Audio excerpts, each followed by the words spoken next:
Magandang gabi. Akit kami papuntang office. Sunduin ko yung asawa ko.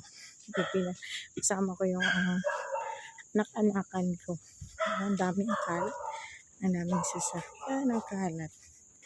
Gabi na kasi, hindi pa rin umuwi.